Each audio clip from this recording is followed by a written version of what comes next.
Oh, no, no, no.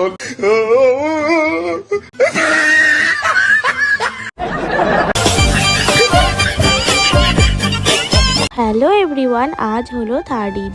আর আমি যে ড্রেসটা পরেছি সেটা আমাকে দিয়েছে মধু দিদি। যেহেতু আজকে ওনাদের বাড়িতে যাব, তাই ওনার দেওয়া জামাটাই আজকে পরলাম। আর তোমরা তো জানো আমাদের ঈদের সময় কতটা গরম পড়েছে, সেই জন্য একদমই হালকা পাতলা একটু মেকআপ করে নিলাম। আর বাবা আজকে এনেছিল আমার জন্য প্রেস্টি। তো প্রেস্টিটা খাওয়ার পর তিনজন মিলে চলে এসেছি মধু দিদিদের বাড়িতে। আর এসে দেখি অলরেডি ডান্স স্টার্ট হয়ে গেছে, আর আমার কাজিনরা সব ডান্স দেখছে। আমি একটা ছোট্ট বাচ্চা মেয়ের ডান্স দেখে চলে এসেছিলাম পিসিদের বাড়ির ভিতরে।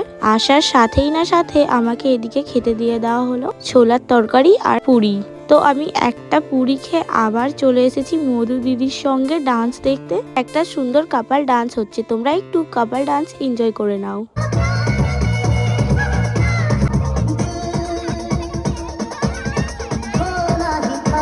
এই ডান্সটা করতে করতে সম্পূর্ণ মেয়েটা কিন্তু নিচে পড়ে গেছিল। তো আর ডান্স করতে করতে তো একটু আড্ডু এরকম হতেই থাকবে। তারপর এদিকে মধু দিদি আমাকে একটা সেন্টার ফুড খেতে দিয়েছে, সেটা থেকে জাসমিন ভাগ বসাবে। তাই ওর সাথে কি হলো দেখো তোমরা একবার। জোর করে আমার হাত থেকে পুরো কেড়ে নিয়ে খেয়ে নিল গাইস। আর আমার হাতে কিন্তু দাঁতও বসিয়ে দিয়েছে। আর এখানে তো একদমই সম্পূর্ণ বাচ্চাদের ডান্স হচ্ছিল, তাই আমার একদমই ভালো লাগেনি। সেই জন্য একটু ডান্স থেকে আবার চলে এসেছিলাম বাড়িতে। তো এই ছিল থার্ড ঈদ ব্লগ। ভালো লাগলে জানিও তোমরা। ততক্ষণের জন্য টাটা বন্ধুরা।